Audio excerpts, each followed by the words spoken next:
लाओ त्से अगला सूत्र कहते हैं, जब लोगों को बल का भय नहीं रहता, तब जैसा आम चलन है उन पर महाबल उतरता है।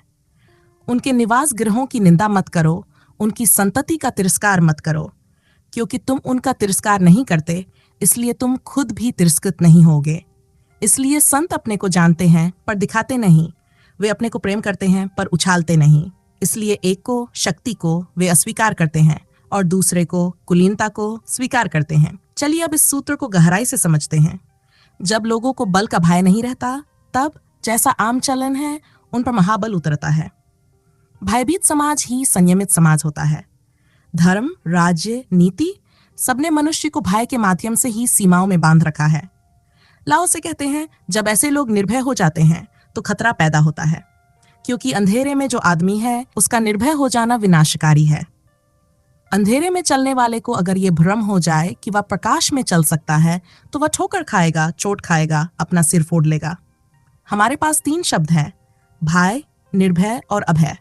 अभय प्रकाशित आत्मा का लक्षण है। भय और निर्भय दोनों अंधेरे में हैं। कुछ लोग अंधेरे में भयभीत रहते हैं, वे डर के कारण संयमित हैं, और कुछ लोग अपने भीतर के डर को दबाकर निर्भय होने का डोंग रचते हैं। यही वे हैं जिन्हें समाज बहादुर कहता है। लेकिन ये तथाकथित बहादुर ही सबसे ज्यादा नुकसान करते हैं, क्योंकि वे उस तरह जीने की कोशिश करते हैं जो केवल प्रकाश में ही संभव है। वे अभय बनना चाहते हैं, लेकिन भीतर अंधकार है। उनका ये निर्भयपन संसार के लिए अभिशाप बन जाता है। हिटलर, नेपोलियन, सिकंदर ये सब निर्भय थे, लेकिन अभय नहीं। महावीर, बुद्ध, कृष्ण ये अभय थे, पर निर्भय नहीं। निर्भय व्यक्ति का अहंकार हिंसा बन जाता है। वह केवल अपना सिर नहीं फोड़ता, अपने पीछे हजारों लाखों को भी गिरा देता है। भयभीत लोग हमेशा निर्भय को नेता बना लेते हैं। जब डरपोकों की भीड़ देखती है कि कोई व्यक्ति निडर है तो वे उसके पीछे चल पड़ते हैं, और इस तरह अंधे अंधों को ठेलते हुए कुएं में गिर जाते हैं। कबीर ने कहा है, अंधा अंधा ठेलिया दोनों कूप पड़ंत। इसलिए भय और निर्भय दोनों अंधेरे के हैं। अगर अंधेरे में ही रहना है तो भयभीत रहना बेहतर है, क्योंकि भय के कारण तुम सीमा लांघते नहीं। जो भयभीत है वह धर्म और नीति के भीतर रहता है। जो निर्भय है वह नीति को ताक पर रख देता है, अपराधी बन जाता है। जेलों में, राजधानियों में, पागलखानों में निर्भय लोग हैं। आश्रमों में, मंदिरों में, साधु संतों में भयभीत लोग हैं। साधु लोग इतने डरे हुए हैं कि बाजार में नहीं जाते। स्त्री को देखकर आंखें मूंद लेते हैं, पैसे को देखकर कांप उठते हैं। डर डर कर उन्होंने धर्म बना लिया है, और जो निर्भय है वही असाधु है। राजनीतिज्ञ, कूटनीतिज्ञ वे निर्भय हैं और इसलिए खतरनाक हैं। वे अगर मंदिरों में सिर झुकाते हैं तो भगवान के आगे नहीं, तुम्हारी मूर्खता के आगे झुकाते हैं। उन्हें कोई भय नहीं, और यही उन्हें विनाशकारी बनाता है। लाओ त्से कहते हैं, अगर अंधेरे में जीना ही तय है तो भय को चुनो, क्योंकि भय के कारण तुम दूसरों को नुकसान नहीं पहुंचाओगे।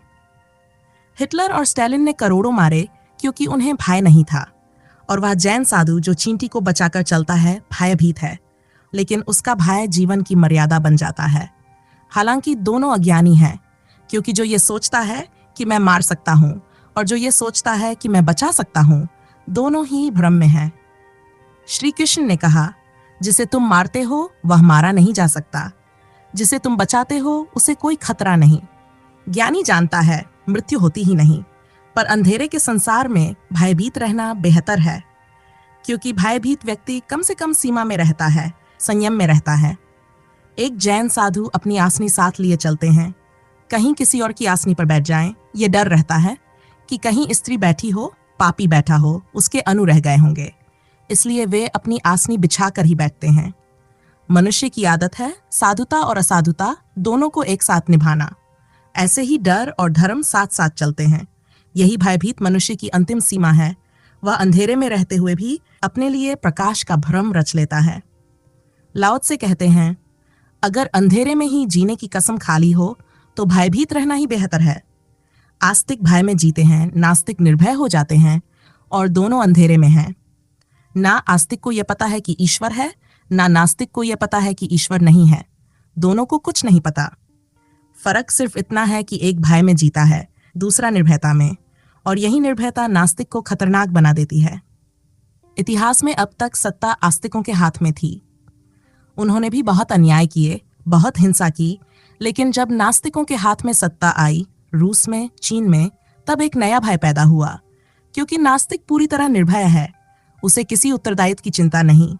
वह कहता है, आदमी तो बस मिट्टी का एक ढेर है, यंत्र है, काट दो, मिटा दो, खत्म कर दो।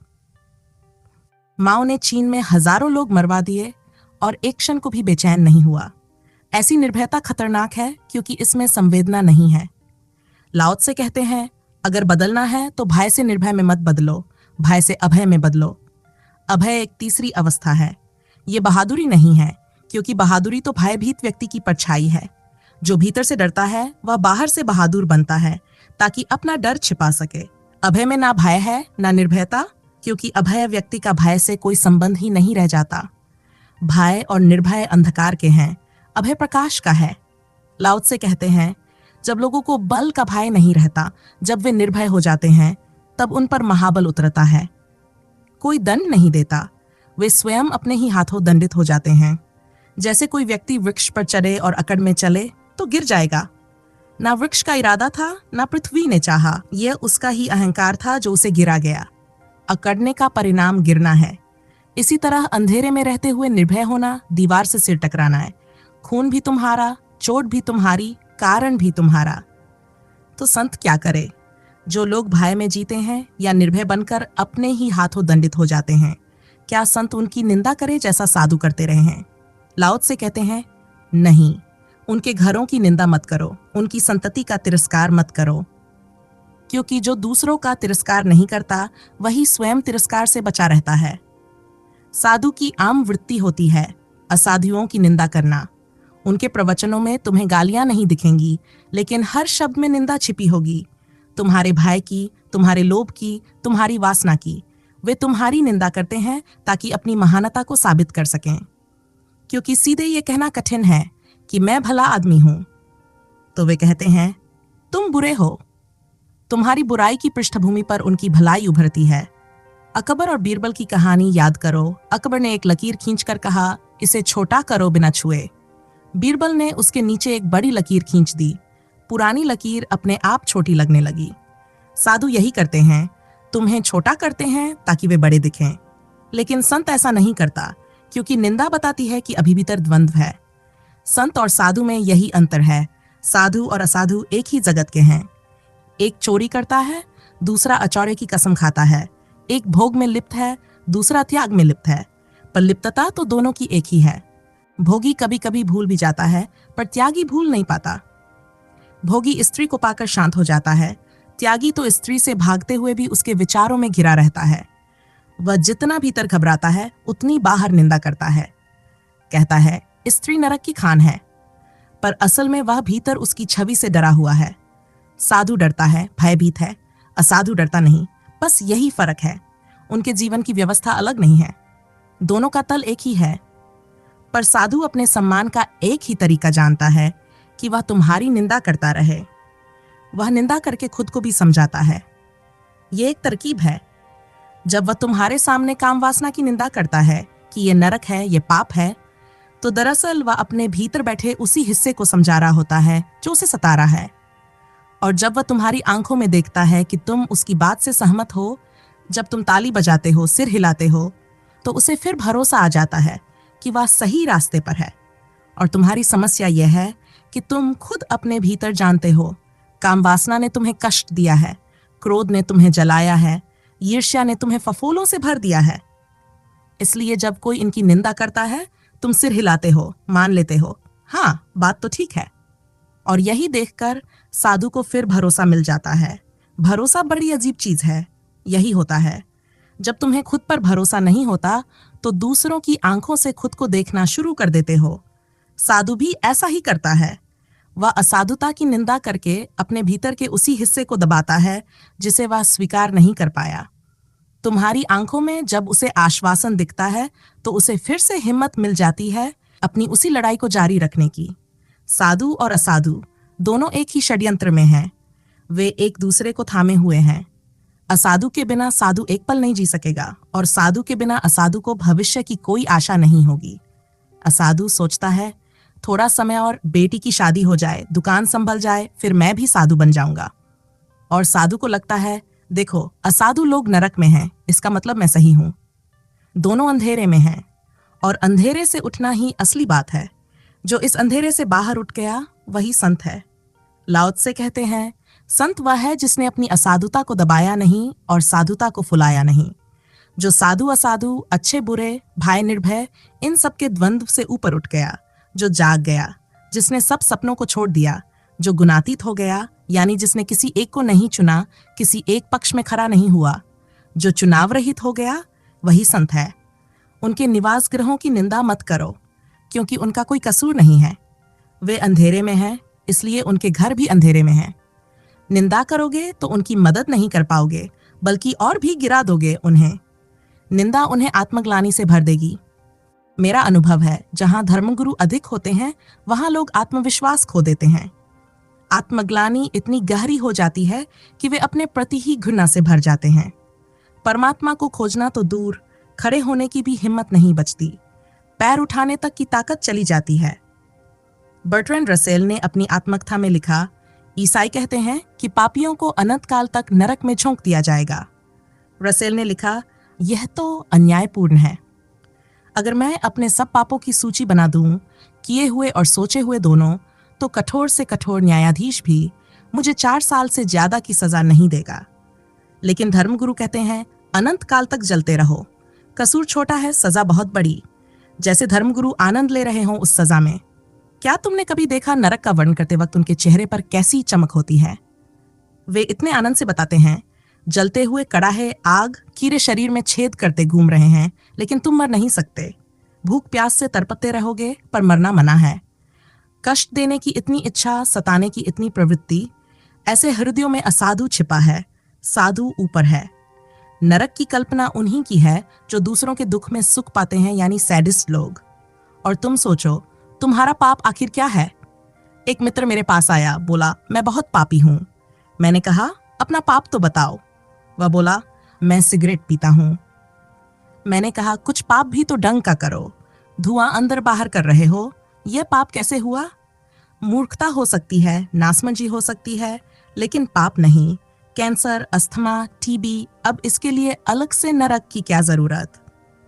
जीवन की सामान्य स्वाभाविकता को इतना निंदित कर दिया गया है कि अब मनुष्य अपने को मंदिर नहीं मान सकता। उसे लगता है वह कोई वेश्यालय है, बूचड़खाना है। लेकिन सच्चाई यह है, वह मंदिर है। इतनी निंदा के बाद वह कैसे खोज पाएगा अपने भीतर छिपे परमात्मा को? इसलिए लाओ त्से कहते हैं, उनके निवास गृहों की निंदा मत करो। वे अंधेरे में हैं, उन पर दया करो, निंदा मत करो। उन्हें उठाओ, सहारा दो, हिम्मत तो हो। घबराओ मत, कुछ भी पाप नहीं है। परमात्मा हर पाप से बड़ा है। तुम्हारे भीतर जो शक्ति है वह तुम्हारे सब पापों से अनंत गुना बड़ी है। तुम्हारे कर्म छोटे हैं, तुम्हारा अस्तित्व विराट है। तुम्हारे कृत्यों से तुम्हारी आत्मा का मूल्य नहीं घटता। इसलिए उपनिषद कहते हैं, तुम ब्रह्म हो। सब कुछ ब्रह्म है। अन्न भी ब्रह्म है। जब भूख लगे और भोजन करो तो वह भी ब्रह्म का ही अर्पण है। स्त्री भी ब्रह्म है। आकर्षण जगे तो उसे परमात्मा की खोज बना दो। स्त्री के माध्यम से भी परमात्मा को पाओ। संत निंदा नहीं करता, वह स्वीकार करता है। वह तुम्हारे अंधकार पर नहीं, तुम्हारे प्रकाश की संभावना पर भरोसा करता है। साधु तुम्हारे अंधकार पर जोर देता है, लेकिन संत तुम्हारे भीतर के प्रकाश को जगाता है। इसीलिए लाओ त्से कहते हैं, उनके निवास गृहों की निंदा मत करो, उनकी संतति को तिरस्कार मत करो। क्योंकि तुम उनका तिरस्कार नहीं करते, इसलिए तुम खुद भी तिरस्कृत नहीं होगे। संत का कोई तिरस्कार नहीं हो सकता, क्योंकि उसने कभी किसी का तिरस्कार नहीं किया है। यह तुम्हारे भी हित में है, और लाओ त्से कहते हैं, यह संत के भी हित में है। संत अपने को जानते हैं, पर दिखाते नहीं। दिखाने की आकांक्षा अज्ञान से पैदा होती है। जो अपने को नहीं जानता वही दिखाना चाहता है, क्योंकि उसे दूसरों से यह पुष्टि चाहिए कि वह कौन है। वह खुद को दूसरों की आंखों से पहचानना चाहता है। जो अपने को जानता है, उसे किसी और के सहारे की जरूरत नहीं, उसे दिखाने की कोई आवश्यकता नहीं। जब तुम दिखाने की आकांक्षा से भर जाओ तो समझ लेना कि तुम खुद को नहीं जानते। तुम दूसरों से पूछ रहे हो, बताओ मैं कौन हूं? किसी ने कह दिया, तुम बहुत सुंदर हो, और तुम सच में सुंदर महसूस करने लगे। देखो, तुम्हारे चलने का ढंग बदल गया, रीढ़ सीधी हो गई, चाल में अकड़ लौट आई। और किसी ने कह दिया तुम और सुंदर, जरा आईने में तो देखो, बस तुम उदास हो गए, सब मुरझा गया। तुम दूसरों की राय पर जीते हो, उनके शब्दों पर नाचते हो और फिर कहते हो कि तुम स्वतंत्र हो। तुम्हारी आत्मा दूसरों के मतों पर आधारित है, वही तुम्हारी पहचान बन गई है। संत ऐसा नहीं है, वह अपने को जानता है इसलिए दिखाता नहीं, वह दूसरों की राय से नहीं जीता। अगर सारी पृथ्वी के लोग चले जाएं और संत अकेला रह जाए तो भी कुछ नहीं बदलता। उसका होना भीड़ में या एकांत में, बाजार में या हिमालय में समान रहता है, क्योंकि संत तुम्हारे ऊपर निर्भर नहीं है। लाओ त्से कहते हैं वे अपने को प्रेम करते हैं पर उछालते नहीं, और तुम तो अपने को प्रेम करते ही नहीं, इसीलिए उछालते रहते हो। तुम सजते हो, संवरते हो ताकि कोई दूसरा तुम्हें प्रेम करे। किसी की प्रशंसा, किसी की दृष्टि, यही तुम्हारी भूख है। उछालने का मतलब है प्रेम की भीख मांगना।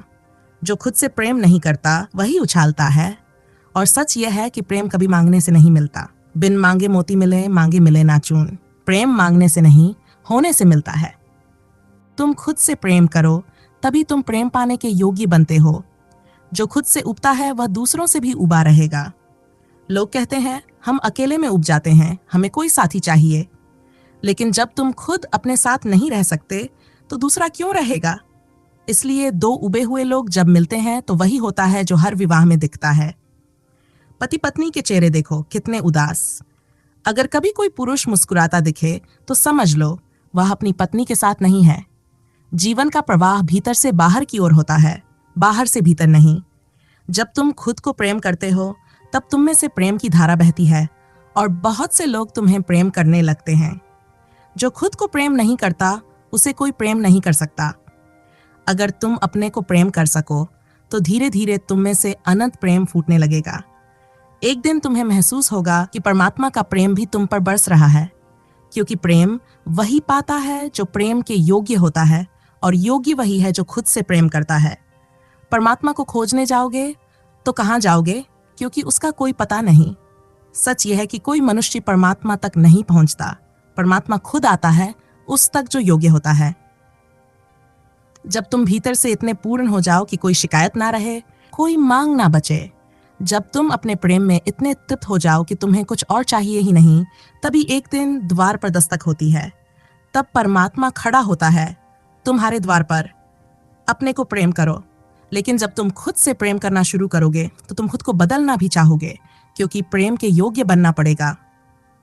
तुम देखोगे कि तुम्हारे भीतर बहुत सी क्षुद्रताएं हैं जो प्रेम में बाधक हैं, उन्हें छोड़ना होगा। अगर तुम्हें अपने को प्रेम करना है तो क्रोध, घृणा, ईर्ष्या सब धीरे धीरे छूट जाएंगे। तुम अपने को निखारने में लग जाओगे। अब तक तुम दूसरों के लिए सस्ते संवरते थे, सब कुछ बाहर से होता रहा। अब तुम्हें भीतर सजना होगा, क्योंकि तुम खुद अपने लिए सुंदर बनना चाहते हो, और यही भीतर का श्रृंगार, यही साधना है। संत अपने को जानते हैं पर दिखाते नहीं, अपने को प्रेम करते हैं पर उछालते नहीं। इसीलिए वे शक्ति को अस्वीकार करते हैं और कुलीनता को स्वीकार करते हैं। संत शक्ति नहीं चाहते, वे शांति चाहते हैं। शक्ति नहीं, वे विनम्रता चाहते हैं। लेकिन यह समझना जरूरी है कि ऐसा क्यों है, क्योंकि शक्ति को वही चाहता है जो भयभीत है। भय ही शक्ति की जड़ है। डरते हुए लोग ही धन इकट्ठा करते हैं ताकि जरूरत पड़ने पर बचाव हो सके। वे तलवार खरीदते हैं ताकि दुश्मन से रक्षा हो सके। वे मित्र बनाते हैं क्योंकि शत्रुओं का डर सताता है। वे पद चाहते हैं, प्रतिष्ठा चाहते हैं ताकि असुरक्षा का भय कम हो सके। प्रधानमंत्री बनने की आकांक्षा भी भय से ही जन्म लेती है। भयभीत आदमी को लगता है कि ऊंचे पद पर बैठ जाऊंगा तो सुरक्षित हो जाऊंगा। पर सच यह है कि जितनी ऊंचाई बढ़ती है उतना ही भय भी बढ़ता है। जो भय से मुक्त हो जाता है उसकी शक्ति की आकांक्षा समाप्त हो जाती है। वह अब धन नहीं चाहता, पद नहीं चाहता, प्रतिष्ठा नहीं चाहता, क्योंकि अब उसे किसी चीज से डर नहीं है। लाओ त्से कहते हैं वही वास्तव में कुलीन है। कुलीनता का संबंध तुम्हारे जन्म से नहीं है, तुम्हारे घराने से नहीं है। तुम किस कुल में पैदा हुए ये नहीं बताता कि तुम कुलीन हो। जिस दिन तुम विनम्रता के कुल में जन्म लेते हो वही दिन तुम्हारा असली कुल है। जिस दिन तुम्हारी शक्ति की भूख खत्म होती है, अहंकार गल जाता है, भय मिट जाता है, निंदा का अर्थ खो जाता है और तुम्हारे भीतर एक गहरी तृप्ति, एक शांत संतोष उगता है। जैसे सुबह का सूरज आकाश में फैलता है, उसी दिन तुम सच में कुलीन हो जाते हो। महात्मा बुद्ध के जीवन की एक घटना याद आती है। जब बुद्ध अपने घर लौटे तो उनके पिता ने कहा, तू हमारे कुल में पैदा हुआ और हमारे कुल में कभी भिखारी नहीं हुए। तू सम्राट का पुत्र है, भीख मांगता हुआ हमें शर्म आती है। चल वापस लौटा, मैं तुझे क्षमा करता हूँ। बुद्ध ने शांत होकर कहा, आप सही कहते हैं पिताश्री, पर अब मैं आपके कुल में नहीं हूँ। अब मैं दूसरे कुल में पैदा हो गया हूँ। जहाँ ये शरीर पैदा हुआ वह आपका कुल था, लेकिन अब मैं बुद्धों के कुल में हूँ, और जिस कुल में मैं हूँ वहाँ तो सदा ही लोग भिक्षा लेकर चले हैं। वह भिखारीपन नहीं है, वह जागृति का प्रतीक है। कुलीन वही है जो अंधकार से प्रकाश में जन्म लेता है, जो भय से मुक्त होकर विनम्रता में उतरता है।